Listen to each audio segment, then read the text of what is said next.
Reciban nuestro saludo al iniciar la actividad orientadora correspondiente al tema 5 de la unidad curricular Cirugía General. En este video didáctico abordaremos el tema referente a los cuerpos extraños en otorrinolaringología. Existen diferentes objetos que los niños pueden llevarse a la boca, a las fosas nasales o a los conductos auditivos externos, convirtiéndose esta acción en un accidente. En los adultos generalmente se presentan cuando por descuido ingieren alimentos que pueden comportarse como tal.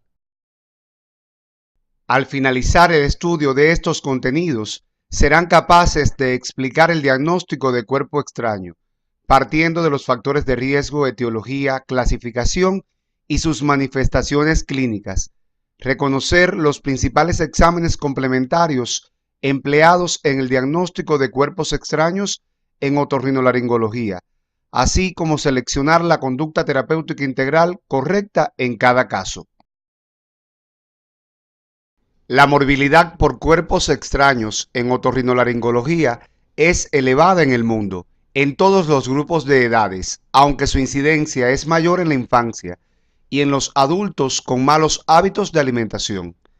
Esta entidad constituye una de las principales causas de ingreso en los servicios de urgencias. La evolución y el pronóstico del paciente dependen, entre otros factores, del diagnóstico oportuno y de la conducta terapéutica adecuada.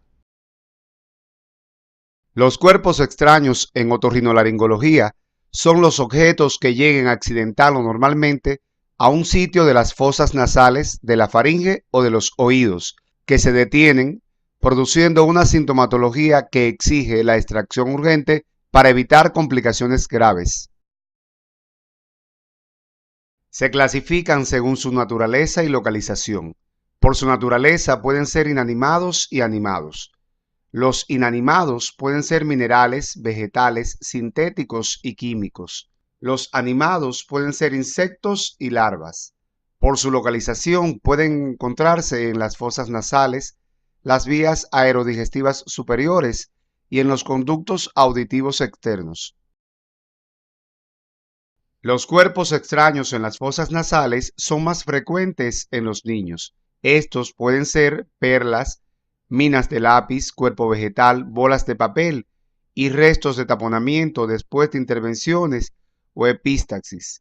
Los rinolitos son formaciones calcáreas que se producen a expensas de la secreción nasal y dan lugar algunas veces a una obstrucción considerable, comportándose como cuerpo extraño nasal.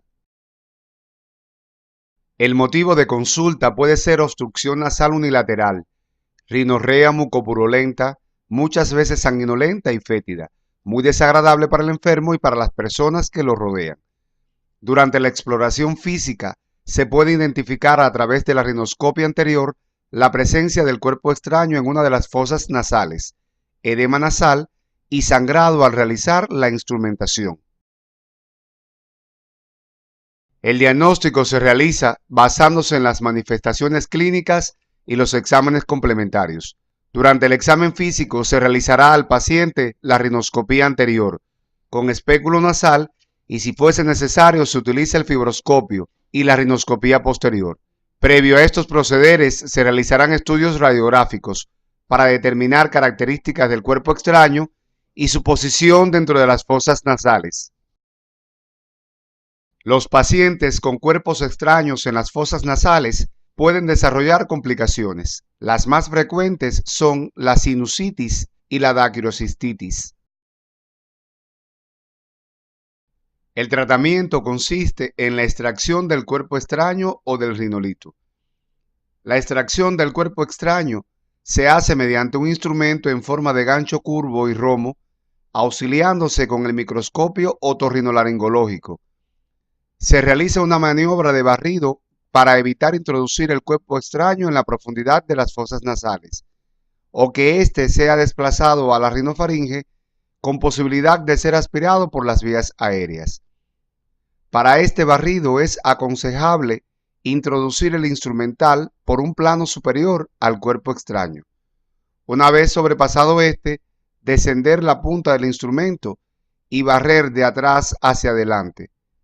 Se utilizan anestésicos y vasoconstrictores locales. En ocasiones, se requiere anestesia general, principalmente en los niños.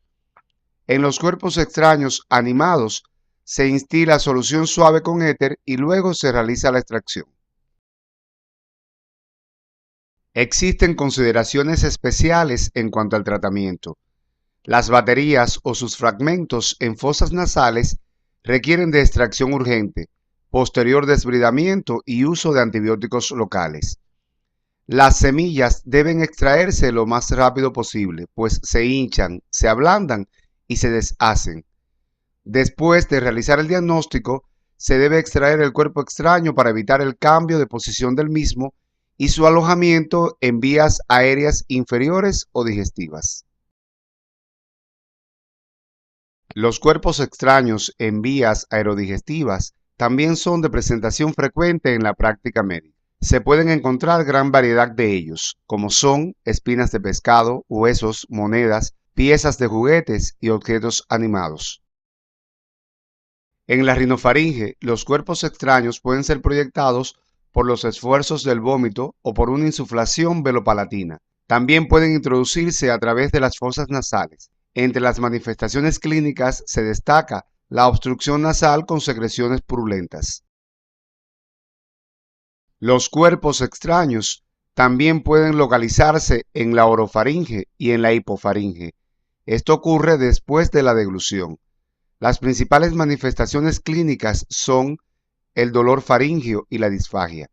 En los pacientes pediátricos, la mamá nos manifiesta que rechaza los alimentos, pero los desea. En estos casos, el síntoma más importante es la aparición de cialorrea intensa. El diagnóstico se realiza por las manifestaciones clínicas, el examen físico y los exámenes complementarios. El examen físico de la rinofaringe, orofaringe e hipofaringe se realiza con el instrumental específico. Esta exploración incluye rinoscopia posterior, examen orofaringio y laringoscopia indirecta. En ocasiones se necesitará el uso de la fibroscopia. El estudio imagenológico indicado es la radiografía cervical simple, vista lateral con técnicas de partes blandas. Debe realizarse con el cuello en hiperextensión. Las principales complicaciones dependen de que el cuerpo extraño migre hacia las vías respiratorias. Entre las más frecuentes se encuentran el enfisema pulmonar, la atelectasia y las neumopatías inflamatorias. El tratamiento consiste en la extracción del cuerpo extraño utilizando el instrumental adecuado. Generalmente se realiza bajo anestesia local tópica o anestesia general cuando sea imposible utilizar el método anterior, como ocurre en los pacientes pediátricos. Las porciones donde con mayor frecuencia se localizan son el cavum, las amígdalas palatinas y la hipofaringe. Una de las localizaciones más frecuentes de los cuerpos extraños son los oídos, específicamente el conducto auditivo externo.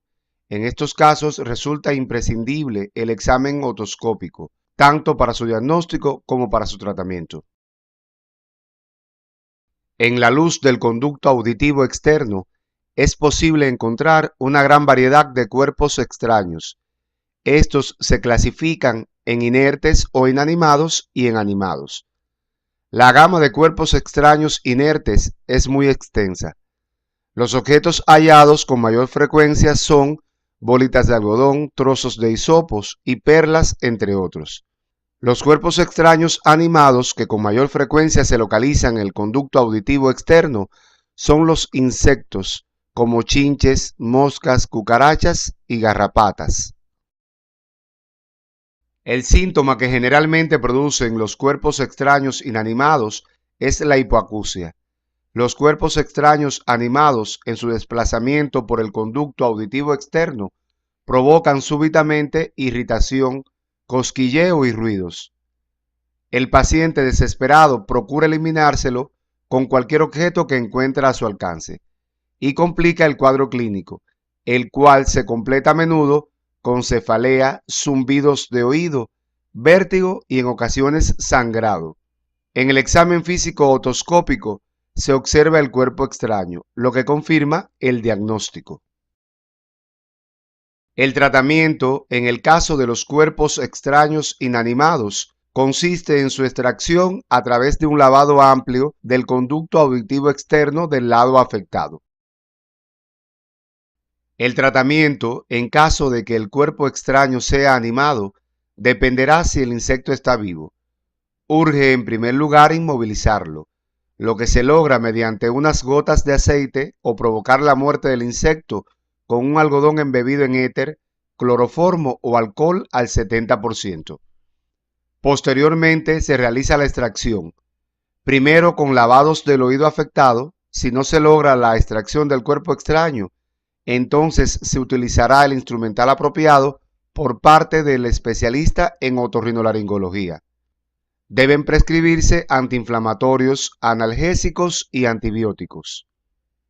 Las especificidades del diagnóstico, las complicaciones y el tratamiento de los cuerpos extraños en otorrinolaringología las estudiarás utilizando la bibliografía recomendada en el CD de la unidad curricular. Al finalizar el estudio de estos contenidos, podemos concluir que la introducción de un cuerpo extraño en las fosas nasales, provocada o accidental, produce insuficiencia respiratoria unilateral y rinorrea fétida, lo que nos hace sospechar el diagnóstico. Los síntomas principales ante un cuerpo extraño en la faringe son el dolor y la cialorrea continua. La localización de cuerpos extraños de diversa naturaleza en el conducto auditivo externo es muy frecuente en los niños. Cuando son animados, dan lugar a síntomas alarmantes y el tratamiento definitivo es la extracción. En el día de hoy concluimos las actividades orientadoras de la unidad curricular Cirugía General, donde se abordó la atención hospitalaria de las afecciones quirúrgicas propias de la cirugía, ortopedia y traumatología, urología, oftalmología y otorrinolaringología.